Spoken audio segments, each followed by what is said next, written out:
parce que j'ai vu ça un petit peu comme une bouche ouverte de l'enfer. Et une question à M. Depardieu. Je soutiens la question de ma collègue soviétique, biélorusse, sur... peut-être vous pourriez développer sur votre vision. Vous êtes un homme très charmant, mais quelle est quand même votre vision sur l'Ukraine? L'Ukraine est beaucoup plus petite. J'ai pas de vision. Je trouve que c'est quelque chose qui ne m'appartient pas, ni même. Je dirais, personne ne comprend rien à l'Ukraine. Si vous voyez l'histoire de l'Ukraine, ça a toujours été comme ça. La Russie, pareil.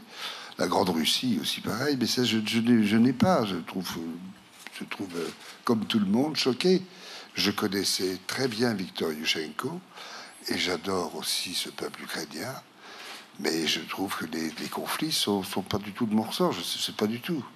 Je sais que si la Crimée était américaine, ça serait différent.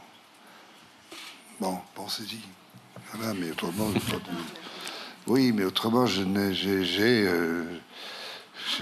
j'adore l'Ukraine.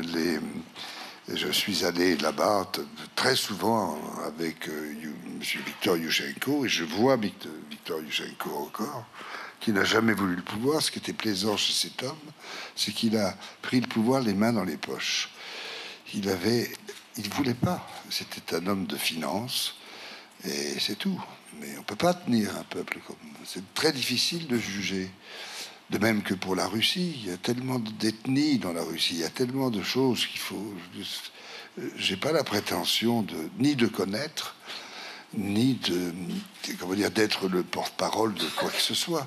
Je n'aime pas la guerre, je n'aime pas des conflits, car ça fait des morts, mais ce que je n'aime pas surtout, c'est ceux qui sont à l'intérieur des conflits, dont on ne parle jamais, mais dont la rumeur enfle et qui un jour va exploser, éclater.